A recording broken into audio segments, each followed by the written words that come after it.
Assalamualaikum warahmatullahi wabarakatuh. Alhamdulillahilladzi ja'ala syahra ramadhana syahran mubarakan wa qiyama laili tatawwu'an wa siyama nahari wajiban wal amala fihi mudha'afan wassalatu wassalamu ala sayyidi walid annan sayyidina wa maulana Muhammadin wa ala alihi wa ashabihi dawil majdi wal irfan amma ba'd. Ma'asyiral ikhwan rahimakumullah. Syukur alhamdulillah Allah berikan kepada kita nikmatul iman wal Islam, taufik wal hidayah, sehat dan afiat, sehingga Allah berikan kemampuan untuk menjalankan rangkaian ibadah di bulan suci Ramadan, bulan yang barakah ini. Alhamdulillah. Sabahan nur ya Pak Diki. Alhamdulillah bikhair. Alhamdulillah kita udah memasuki fase kedua ini di bulan Ramadan. Ya betul. Fase makfirah ya. Ya.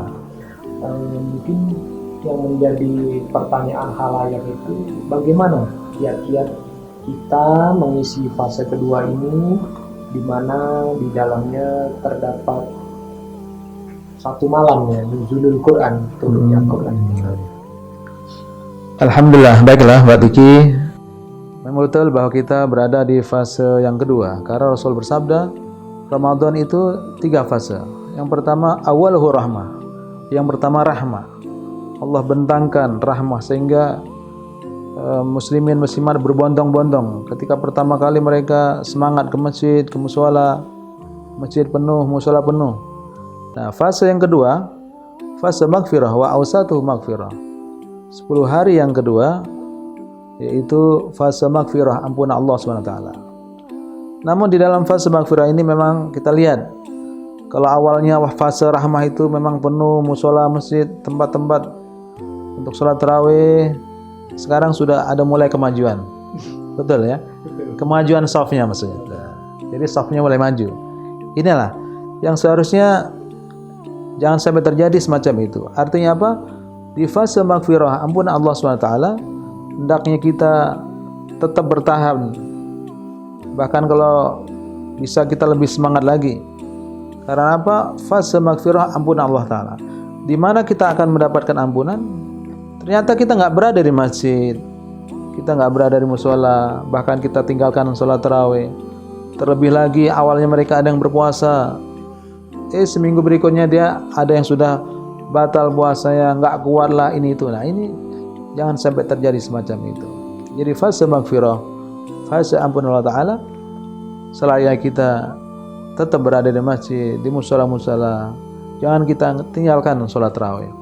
Karena sholat tarawih ini tidak ada di bulan-bulan yang lainnya. Kemudian dan juga karena ada malam nuzul Quran, ini selayaknya kita untuk giat membaca Al-Quranul Karim.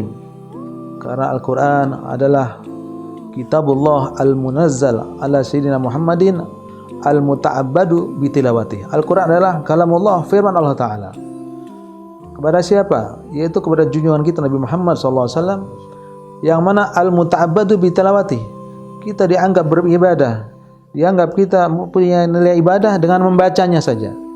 Kita membaca yang lainnya belum tentu ada nilainya. Tapi kalamullah, firman Allah Ta'ala, itu adalah suatu ibadah. Dan kalau bisa jangan sampai kita nggak khatamkan Al-Quran, kita khatamkan Al-Quran. Ngomong-ngomong, fadilahnya khatam Quran itu gimana di fase kedua ini? Fadilah khatam Quran di dalam hadis baginda Rasulullah SAW sabdakan, man khatamal Quran awalan nahar salat alaihimul malaikatu hatta yumsiya. Barang siapa yang menghatam Al-Quran pada pagi hari, maka malaikat akan mendoakan kepada orang tadi hingga sore hari. Subhanallah. Sebaliknya, wa man khatamahu akhiran nahar, barang siapa yang menghatam Al-Quran akhir siang, dalam arti malam hari, pada maghrib umpamanya, salat alaihil malaikatu hatta yusbiha. Malaikat akan mendoakan hingga pagi hari. Jadi kalau kita ingin menghatam Al-Quran, usahakan jangan artinya waktunya yang mepet. Maksudnya gimana? Kita hatamkan Al-Quran umpamanya jam 5 gitu ya, jam 5 sore. nanti malaikat mendoakan sampai maghrib. Jadi ya malaikat yang tadi. Jadi sebagusnya tadi, kalau pagi hari kita hatamkan, nanti malaikat akan mendoakan sampai sore hari. Sebaliknya kalau kita hatamkan pada habis maghrib, nah malaikat akan mendoakan hingga pagi hari. Berapa jumlah malaikat? Ya, pengen tahu Pak Diki berapa kira-kira malaikat? Ya. Ya dalam hadis baginda Rasulullah sabdakan bahwa idza khatamal abdul qur'ana shalla inda khatmihi situna alfa malakin. Atau kama qala Rasulullah SAW. Bila mana diadakan seorang hamba hatam Quran, itu mendoakan, mengaminkan doa tadi situna alfa malakin, 60.000 malaikat. Bayangkan 60.000 malaikat. Wa fi riwayat, dalam riwayat lain sab'una alfa malakin. Dalam riwayat lain ada 70.000 malaikat yang akan yaitu mendoakan tadi, mengaminkan doa-doa kita. Nah, inilah bahwa hatam Al-Qur'an itu sangat luar biasa fadilahnya. Dan bila mana kita hatam Quran, baik di rumah, dimanapun, usahakan jangan sendiri. Kita ajak anak-anak kita, keluarga kita, atau kawan-kawan kita. Bila perlu kita adakan sodako, makanan-makanan. Jadi mereka ikut nimbrung, nebeng dengan kita. Dengan hataman tadi, yang lain ikut dapat barokahnya. Kenapa?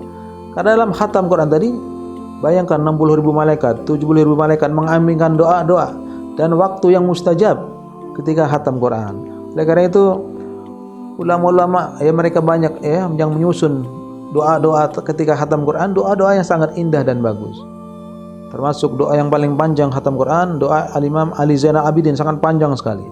Jadi mereka berlomba-lomba mohon kepada Allah Ta'ala, berdoa karena waktu yang mustajab. Dengan bahasa ada yang pendek, ada yang panjang. Itulah fadilah khatam Quran, dan doa di situ insyaallah mustajab.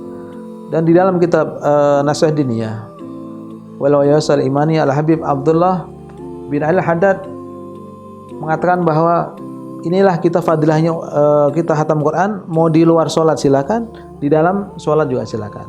Kalau di dalam sholat nanti lebih nilainya lebih lagi berganda. Karena Habib Abdul Haddad mengatakan bahwa dinukil daripada perkataan Imam Ali karamallahu wajhah, man qara'al Qur'an wa huwa qa'imun fi shalah. Barang siapa yang membaca Al-Qur'an, dia dalam keadaan berdiri ketika salat. Kita salat, ketika salat kita baca Fatihah, baca surah, itu dalam keadaan berdiri. Itu nilainya adalah kana lahu bikulli harfin mi'atu hasanah. Jadi satu huruf itu ada 100 kebajikan, 100 hasanah. Wa man qara'ahu wa huwa qa'idun fi shalah. Kalau dia membacanya Al-Quran, dia dalam keadaan duduk waktu sholat. Karena kita mungkin saja kita sholat duduk, sholat sunnah, atau kita dalam keadaan mungkin kurang sehat, sakit, nggak bisa berdiri, kita sholat sambil duduk. Ketika duduk itu pahalanya adalah kana lahu bikulli harfin khamsuna hasanah. Ada 50 hasanah, 50 kebaikan. Kemudian wa man qara'u kharija shalah wa huwa ala taharah. Siapa yang membaca Al-Quran tapi di luar sholat ini, dalam keadaan punya wudu, kana lahu bikulli harfin khamsah wa isrina hasanah. Ada 25 kebajikan. Ya, itu kalau di luar sholat dan punya wudu. Wa man qara'ahu kharja shalah wa huwa ala ghairi taharah. Kalau dia enggak punya wudu di luar sholat, kana lahu bikulli harfin asru hasanah. Satu huruf adalah 10 hasanah, 10 kebaikan. Itulah yang sering kita dengar, bahwa satu huruf nilainya 10 itu bila mana nggak punya wudu dan di luar sholat. Tentunya nggak menyentuh Al-Quran, nggak menyentuh mushaf. Kenapa? Karena nggak punya wudu. Nah itu nilainya luar biasa. Kalau di luar sholat aja tadi 25 kebaikan, nah maka dalam sholat 100 kebaikan, makanya berlipat ganda. Oleh karena itu banyak khatmul Quran. Alhamdulillah di Masjid As-Sa'adah, Yayasan As-Sa'adah Pol Tangan, setiap malam 20 juga diadakan khatmul Quran. Alhamdulillah dengan para habaib-habaib. Ini fadilahnya sangat berganda. Boleh kita khatam Quran di luar sholat, itu sudah nilainya luar biasa. Terlebih lagi di dalam sholat, ini fadilahnya akan bernilai lebih Karena satu huruf adalah 100 hasanah. Berapa itu kita baca dari surah Wadduha kemudian ke bawahnya, berapa huruf bila kita hitung. Itulah.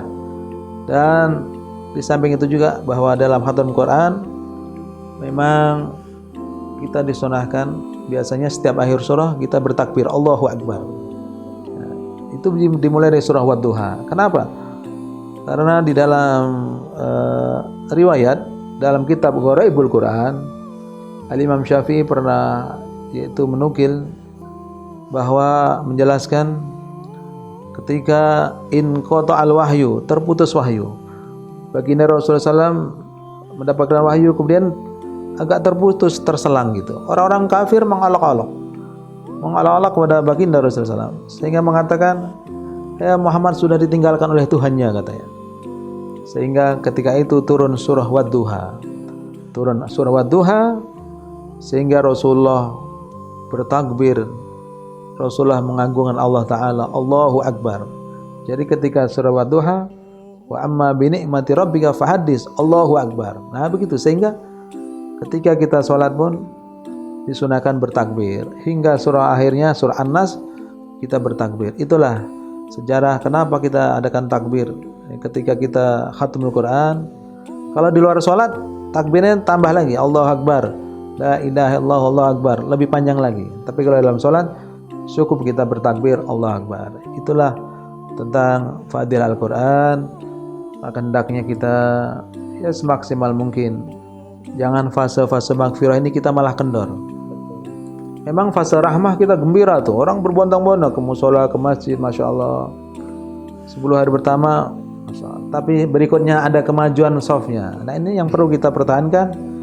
Ya, karena fase maghfirah ampunan, berarti nggak semuanya dapat ampunan. Karena apa? Sudah mulai mereka pudar tadi itu, sudah mulai kendor. Seharusnya mereka mengisi terus berlanjut. Nah, itulah yang kiat-kiat harus kita lakukan. Usahakan kalau bisa kita khatamkan Al-Quran. Karena memang Al-Quran turun pada fase yang kedua itu, ya, tepatnya 17 Ramadan. Jadi selain kita khatamkan Al-Quran, yang fadilahnya sangat luar biasa. Itu barangkali Permesa dan Pak Diki kiat-kiat untuk mengisi daripada 10 hari yang kedua di bulan Ramadan. Mudah-mudahan Allah berikan kepada kita sehat, panjang umur, Allah terima ibadah-ibadah kita, Allah berkahi kita, Allah rahmati kita, Allah berikan kekuatan zahir batin sehingga bisa mengisi yaitu bulan Ramadan. Allah terima ibadah kita, amin ya rabbal alamin. Assalamualaikum warahmatullahi wabarakatuh.